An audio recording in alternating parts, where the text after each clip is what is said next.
perguntas, vocês mandam por aqui.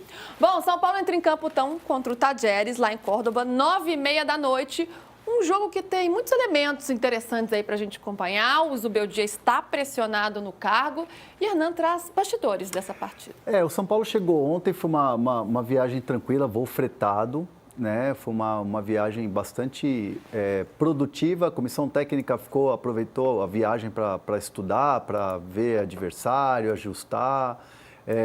O voo foi bem tranquilo, chegou lá na cidade, encontrou alguns brasileiros que estavam lá, enfim, aquela coisa de encontro no hotel. E assim, o clima é bom, né? O ambiente do São Paulo é um ambiente leve, é um ambiente que não está carregado como eu até imaginei que pudesse estar, né? Me garantiram que o clima era tranquilo, acho que a presença do Oscar traz um pouco de estofo para o time de São Paulo nessa estreia.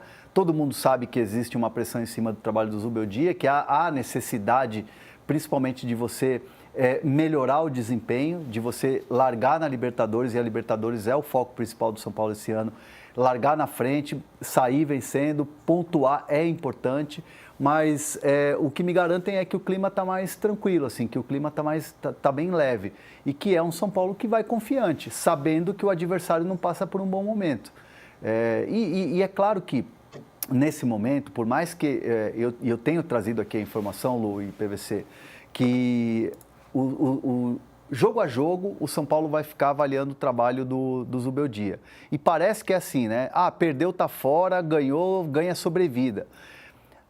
Mesmo com toda a dificuldade, mesmo com toda a necessidade de mudança e de melhora que o São Paulo precisa, na visão da direção, na visão da cúpula, dentro da cúpula são paulina, há uma vontade que o Zubeldia dê certo, né? Não tem aquela coisa, perdeu aqui, já vamos livrar logo. Há um desejo de grande parte da ala da diretoria, de que o Zubeldia dê certo, de que o trabalho flua.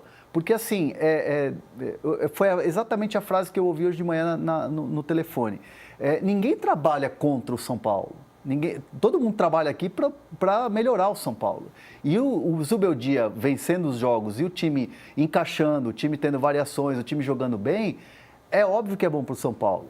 É óbvio que às vezes tem que tomar uma decisão e essas decisões são decisões difíceis de se tomar, como uma troca de treinador. Isso faz parte da direção. Mas nesse momento está todo mundo meio que focado no Zubeldia dar certo. Obviamente que pode não dar, né? Pode, mas essa união, essa sintonia são importantes para que sintonia, dê, né? Até para que ele tenha essa tranquilidade de exercer o trabalho dele, né? Porque se ficar pensando, nossa, o que pode acontecer, atrapalha, inclusive, no desempenho de hoje. E aí, PVC, eu jogo para você, a gente já vai falar do Tajeres daqui a pouco, mas é para tanto? Talvez essa pressão seja mais externa do que interna, seja mais ali do Twitter e da rede social, que a gente sabe como é emocionada, porque o Zubeldia, ele vem impressionado desde o ano passado, foi um campeonato paulista em que o São Paulo oscilou, é verdade, mas quem não oscilou? O São Paulo já oscilou nessa temporada, o Corinthians já oscilou, perdão, nessa temporada, o Palmeiras vem passando por esse momento também, o próprio Santos. Nenhum paulista estreou bem no Campeonato Brasileiro. É para tanto ou é realmente para observar essa partida, cada detalhe, de forma muito minuciosa, porque talvez seja a hora da troca do comando, caso as coisas não funcionem como se espera no São Paulo? Tem uma questão que envolve o Zubeldia desde o ano passado. E a gente tratou isso com muito realismo aqui no De Primeira. Desde o ano passado, Luísa. A gente falava, tem um processo de avaliação constante, tem um desgaste da relação com o Zubeldia. Muitas vezes se acha que o Zubeldia não vai para a coletiva dizer o que ele diz internamente, ele joga para a galera, isso incomoda algumas pessoas, mas como disse o Hernan, ninguém nunca falou de demitir o Zubeldia. É que as pessoas transformaram desgaste em fritura. E se tivesse fritura, ele já estava frito. E ele não está frito, ele está aqui até agora. A gente tratou da maneira absolutamente real aqui no De Primeira desde agosto, setembro do ano passado. E o que a gente falou aqui no De Primeira aconteceu. Hoje tem um processo de desgaste do São Paulo que se o Zubeldia desgasta a ponto de cair, isso resbala na diretoria. Então não adianta você dizer assim, a diretoria vai querer cozinhar o Zubeldia em fogo brando, porque ela vai cozinhar a si própria. Né? Primeiro está acabando o mandato do Júlio Casares. Segundo, tem um processo eleitoral que a gente não sabe exatamente como é que vai ser. Terceiro, o São Paulo precisa ganhar jogo. Só que é muito curioso como se chega pelo terceiro ano seguido ao início das campanhas de competições sul-americanas. O Rogério caiu contra o Puerto Cabelo, ganhando o jogo do Puerto Cabelo, e hoje está na mesma situação que ele foi para Córdoba no ano passado. Porque a estreia do São Paulo do Carpini em 2024 foi exatamente no mesmo lugar da estreia do Zubeldia em 2025. Lembra aquele jogo que teve 3 lesões de cara e ele deixou para fazer alteração no final? Sim. Estava comentando aquele jogo. Você estava lá, PVC? Muita gente discordou. Eu estava lá. E muita gente discordou da minha avaliação, é justo. Democracia é discordar. E eu falei, acho que o Carpini errou em não fazer alteração, porque ele pode tomar o gol com 10 homens contra 11. Se ele fizesse alteração, era meio se correr o bicho pega, se ficar... Se fizesse alteração, ele perdia uma alteração no segundo tempo. E não podia mudar no segundo tempo. Se ele não fizesse alteração como não fez, podia tomar o gol, porque estava com um homem a menos, tomou o gol. E aí perdeu o jogo. E aí acabou, não naquele jogo, mas na sequência, perdendo o emprego. É muito curioso como o mundo dá umas voltas e você volta para o mesmo lugar às vezes, né? Voltamos a Córdoba, Tajeres e São Paulo, pressão no Zubeldia. É verdade, teve o jogo de 2019 também, que custou o emprego do André Jardine, na época na pré-Libertadores, né? 19, perde lá por 2-0, aí empata no Morumbi, o André Jardine acaba eliminado. Você estava nesses 2 jogos, Estava né? nesses 2 jogos. Tava. Então você sabe como o Tajeres é indigesto para esse São Paulo, né? Mas você sabe, Lu, que o Tajeres, ele era um time muito bom, treinado pelo Vojvoda, 2019. Time muito bem azeitadinho, arrumadinho e tal. O Tajeres do ano passado, do São Paulo com o Carpini, era um Tajeres, assim... Esse ano está muito ruim. E o treinador é o Cacique Medina, que era do Internacional, que aliás... Uma passagem para esquecer no Inter. Eu acho assim que chegou com uma pompa... Nossa, parece que está chegando aqui o Pepe Guardiola. Fraquíssimo. Fraquíssimo o treinador. Inclusive, não deixou saudades lá no Internacional. Pelo contrário. Pelo contrário. Assim, só que hoje é um São Paulo pressionado. A gente vai ver a escalação daqui a pouco, ele vai apostar muito na velocidade pelos lados, tanto que ele escala o Igor Vinícius. É um meio campo com o Luiz Gustavo, que é um pouco mais... Tem um primeiro volante ali, que é um jogador que não é tanto de saída. Eu gosto do São Paulo com o Cedric. Eu gosto do Cedric Soares jogando, acho que dá mais segurança e ele também tem uma saída de bola, ele vai à frente.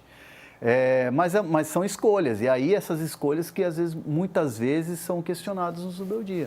A gente vai entender essas escolhas do Zubeldia já. Antes, vamos saber quem é esse novo Tajeres que vai entrar em campo contra o São Paulo hoje. Realmente não vem bem na temporada, é um time que é treinado pelo Cacique Medina, como o Hernan falou, como a gente está conversando aqui, e que não venceu este ano em casa ainda. Então, esse é um bom retrospecto para o São Paulo se apegar. Está só na 10ª colocação do Campeonato Argentino, no Grupo B. O Campeonato Argentino é dividido em 2 grupos, ou seja, vem muito mal. Em 2025, 12 jogos, só uma vitória, 7 empates e 4 derrotas. O desempenho, o aproveitamento não chega a 28%, com 9 gols marcados e 12 gols sofridos. E nesse ano em casa, 6 jogos, 3 derrotas e 3 empates, com 10 gols sofridos e 7 gols marcados. E sabe que tem uma situação que joga muito a favor do São Paulo?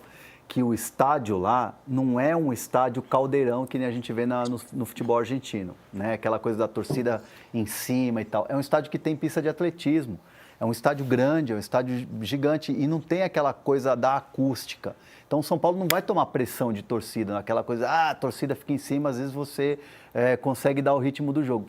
É uma torcida apaixonada, que grita e tal, mas não é uma torcida, vamos lá, nossa, os caras aqui transformando a nossa vida no inferno. Então, acho que isso joga a favor também do São Paulo. Então pode ajudar.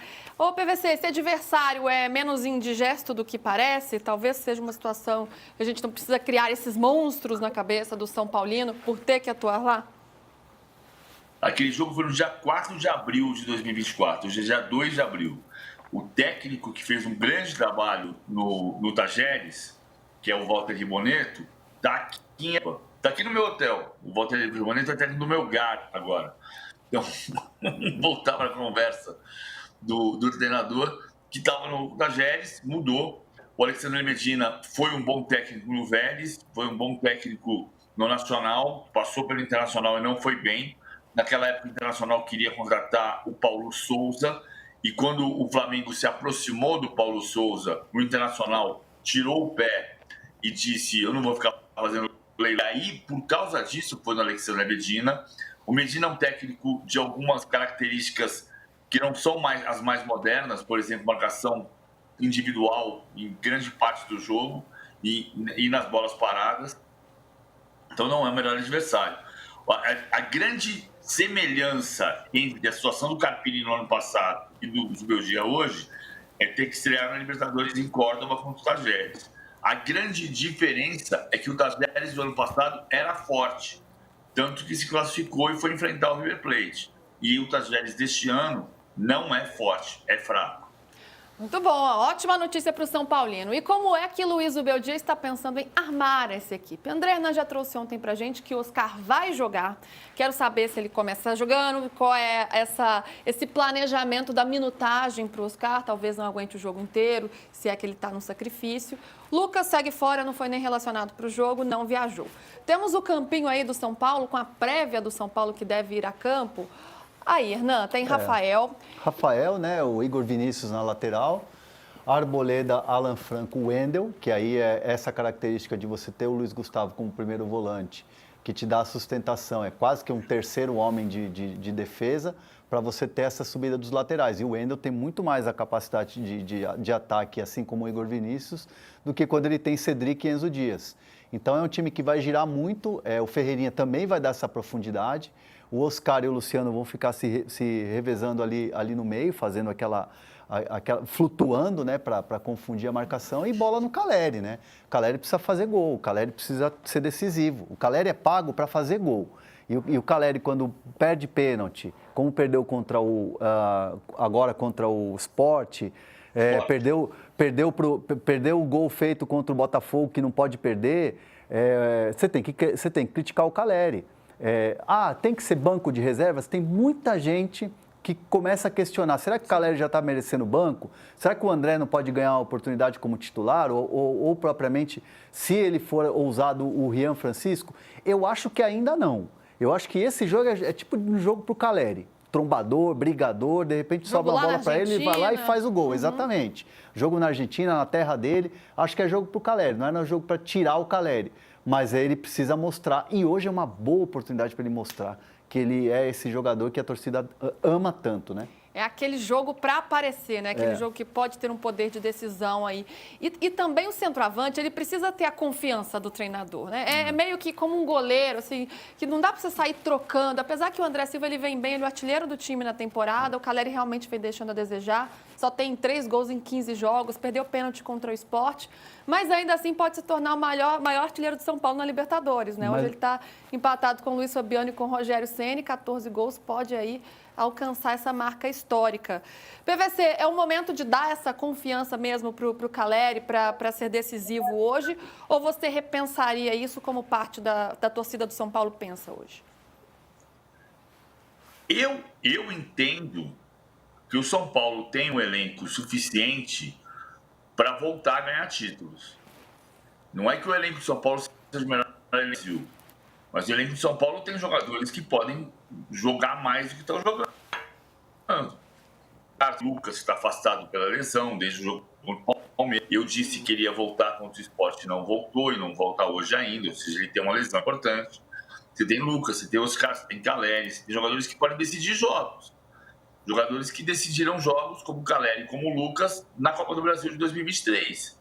Foi o último título nacional, a Supercopa Nacional, né? Mas é um jogo só. O último título nacional da vida do São Paulo foi com o Lucas e Caleri decidindo. E aí você tem o Wendel, que foi lateral da Seleção Brasileira até o ano passado. Você tem Enzo Dias, que é um lateral que teve passagem importante pelo River Plate, muita gente queria. Você tem Cedric, você tem Igor Vinícius, que é um lateral com potencial de crescimento. Você tem Ferreirinha, que foi importante no Grêmio durante muito tempo. Ou seja, eu não tiro o Caleri de jeito nenhum. O Caleri vai se tornar o jogador o maior goleador da história de São Paulo em Libertadores. Claro que ele não é tão importante quanto o Rogério Ceni e nem quanto o Luiz Fabiano na história do clube. Até do que o Luiz Fabiano dá para discutir um pouco mais, né? Em função do título. O Luiz Fabiano foi campeão da Copa Sul-Americana, o Caleri foi campeão da Copa do Brasil. O Luiz Fabiano era mais jogador que o Caleri. Mas eu acho que ele tem que jogar e ele tem que responder, voltar a fazer gols, voltar a ser decisivo. O Luiz Fabiano, ele tem uma idolatria, ele é ídolo do São Paulo. Mas ele não ganhou títulos, ganhou a Sul-Americana e não jogou a final, né? Porque ele foi expulso na Boboneira no primeiro jogo lá contra o Tigre, né? Só que o Luiz Fabiano, se a gente pegar a carreira dele é muito mais completa. O Luiz Fabiano tem Copa, o Luiz Fabiano tem jogos espetaculares com a seleção brasileira contra a Argentina, metendo gol nos caras. E o Caleri coleciona passagens pela Europa que foram um pouco frustrantes, né? Ele tem uma ótima passagem pelo Boca, aquele golaço lá que ele faz, de chaleira, que o Maradona aplaude. Aí ele tem a excelente passagem pelo São Paulo, título da Copa do Brasil, e é um cara que nunca chegou assim à seleção argentina, né? Nunca chegou para ser convocado. Então, dá para discutir como o PVC falou, mas eu ainda vejo o Luiz Fabiano maior. Carreira é maior. Na história do futebol, sem dúvida, né? O Luiz Fabiano, na minha visão, sem dúvida, tá na frente. Aí para o São Paulino aí também é muito individual essa questão da idolatria. Tem a ver com geração, né? Com sentimento, não são só os títulos que definem. Claro, tem um peso importante, mas são vários elementos que entram aí. E eu concordo com o PVC e até rebato muita gente que fala aí que o São Paulo tem um elenco ruim, que o elenco do São Paulo é fraco e que o elenco é curto. Eu não vejo. Eu acho que você tem um acréscimo dos garotos da base, né, que vieram da Copinha, são muito bons, e você tem hoje 30% do elenco de jogadores da base. Você tem o Marcos Antônio, você tem o Juan, que são jogadores que não sabem ainda se vão continuar. Você tem Matheus Alves. Você tem o Alves, que é também da base. Então, você tem uma mescla interessante. Não é um elenco tipo Flamengo, não é um elenco tipo Palmeiras, mas é um elenco que dá para brigar na parte de cima da tabela o ano inteiro. Eu não acho que o São Paulo montou um time ruim ou que tem um elenco fraco. Muito pelo contrário, eu rebato quem fala isso.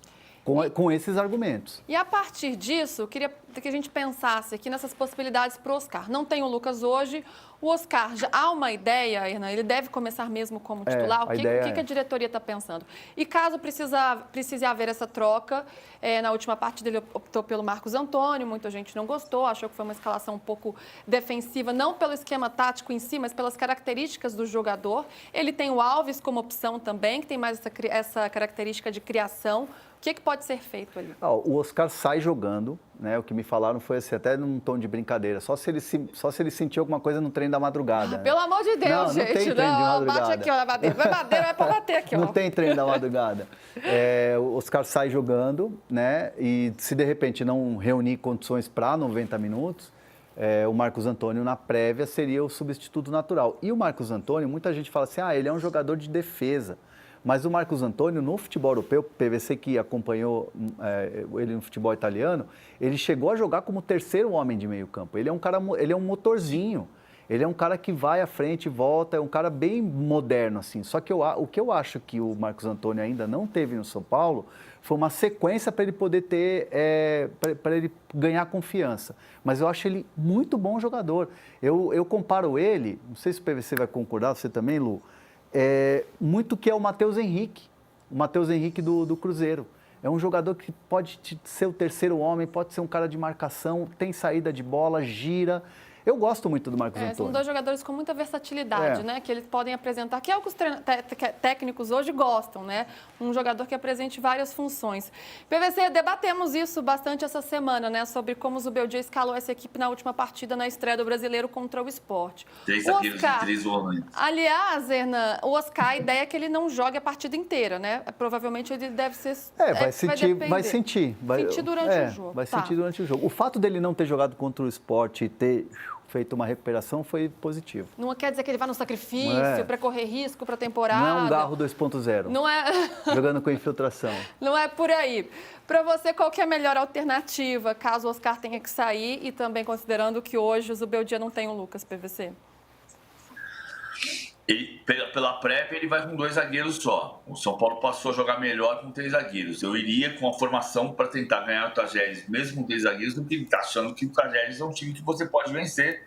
O que pode. O Tajeres não jogou nenhum em casa. Então você vai para Córdoba para ganhar o jogo. Não precisa do terceiro zagueiro por causa disso. Eu só acho que aquilo que a gente falava na segunda-feira, não é porque você tem 3 zagueiros ou porque você tem 3 volantes, que o Marcos Antônio não jogou como volante contra o Sport, na linha do que o Hernan falou, ele jogou com o Marcos Antônio na linha do Luciano, Sim. por trás do Caleri, ou seja, ele era meia naquele sistema. É. Se você pegar o Caleri e botar de zagueiro, você jogou com 5 atacantes? Se jogar de zagueiro, não. É que ninguém faz essa conta. O Marcos Antônio não jogou na função de volante. Agora, eu acho que o São Paulo tem que ter um jeito de jogar que fortaleça os jogos seguintes. Até porque o São Paulo vai sair de Córdoba, acho que ganha o jogo em Córdoba pela fragilidade do Tajeres de hoje, e vai para o Mineirão. E para enfrentar o Atlético. Então ele tem que ter um jeito de jogar. É Mas jogo a ok, jogo. entendi, ele vai jogar saindo para atacar o Tajeres, por isso que ele vai com 2 zagueiros só. O jogo a jogo. Hoje já tem um jogo pra gente ir jogo a jogo. Jogo Estamos a jogo. falando aqui, você vai ter jogo a jogo. Então hoje à noite tem um jogo. Amanhã vamos falar do jogo a jogo. Aí vai ser o Galo, aí vai ser o Galão. O Galão que empatou pois é. na Sul-Americana. Podia ter vencido, hein? Podia ter Teve vencido. chance, bola na Podia ter trave. vencido. Teve altitude, é verdade. Voltou com empate, ok, mas podia ter Vai ser um jogo duro para o São Paulo lá em Belo Horizonte. Mas assim, eu vejo que hoje o São Paulo tem totais condições de vencer. E vou dizer além aqui, hein? Talvez seja impopular a minha opinião. Um empate não é ruim para o São Paulo. Não é. Mas é considerado? Empate É fora? que o time é muito fraco, né? 4 meses. Sempre vai ter aquele corneteiro que vai chegar aqui e vai falar assim, ó. Mas o São Paulo empatou com um time que não ganha 4 meses em casa. É brincadeira. Então, assim, obviamente, seria ruim um resultado de derrota, sem dúvida nenhuma, mas um empate não tá ruim, não. Empate não tá ruim. Mas tem uma coisa, eu acho uma coisa importante de olhar. Por perder para o Tajeres no ano passado, era absolutamente normal, era um time que estava disputando as primeiras posições da Argentina, era um time que estava muito forte, com o Walter Ribonetto, que está aqui no meu lugar agora, era outra situação. Você pode voltar e não comemorar o empate, mas aceitar o empate, estou de acordo. Só que o Libertad ganhou ontem do Aliança em Lima, 1-0. E o grande adversário desta edição da Libertadores na fase de grupos para o São Paulo é o Libertad. O Libertad não é um time talentoso, mas é um time sólido. É difícil ganhar no Libertad em Assunção e vai ser difícil ganhar no Libertad em São Paulo também. Por isso é importante trazer uma vitória de Córdoba. Porque o Tajeres de hoje não é igual ao Tajeres do ano passado. Esse é o grupo D do São Paulo, que tem o Libertad agora em primeiro com 3 pontos. São Paulo joga hoje com o Tajeres e o Alianza Lima perdeu ontem por 1-0 para o Libertad. Ocupa a lanterna do grupo, então. Hoje também tem Botafogo em campo, hein? O atual campeão contra a Universidade de Chile, 9h30 da noite. E esse jogo você vê onde? No Allplay, gente. Vocês estão achando que é Campeonato Paulista? Só não, tem Campeonato Paulista e tem Libertadores também, porque o Allplay dá acesso à Paramount, que transmite o jogo. Então, quando você acessa lá o Allplay, você também consegue assistir a Paramount e assistir esse jogo. O Allplay é muito top, né? Pois é, muito completo. Acesse o QR Code aqui na tela, você assina o Allplay e entra direto lá na Paramount, que terá PVC no jogo do Vasco, hein, que a gente vai falar daqui a pouco. Isso. É você e o Prieto aí, ou PV? Prieto? Ih, travou. Travou o PVC. Daqui a pouco ele volta. Mas você sabe que... Mas vocês podem me cobrar. Me cobrem amanhã aqui, olha aqui no Olho da Verdade. Pode me cobrar aqui. O Botafogo vai ganhar no Chile. Botafogo vai ganhar e vai ganhar bem no Chile. Pode me cobrar que amanhã nessa cadeirinha estarei sentado. Ótimo, adoro esse recorte para a gente exibir amanhã. Vamos ver, gente, nós vamos exibir amanhã esse trecho, hein? Ganhando ou perdendo, vamos tirar a prova. Ó, jogos de hoje da Libertadores, hein?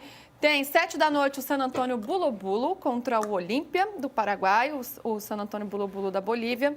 Às 7 da noite também tem Vélez Sarsfield e Peñarol. Jogão. 9h30 tem a Universidade de Chile contra o Botafogo e o Universitário do Peru contra o River Plate. Às 9h30 o jogo do São Paulo contra o Tajeres.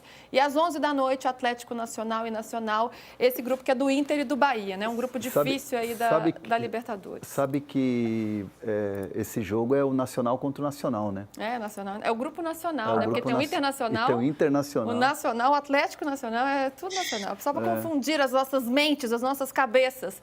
E é por isso que a gente vai para o break agora e na volta a gente fala do Corinthians, que entra em campo, mas pela Sul-Americana contra o Huracan. A gente já volta.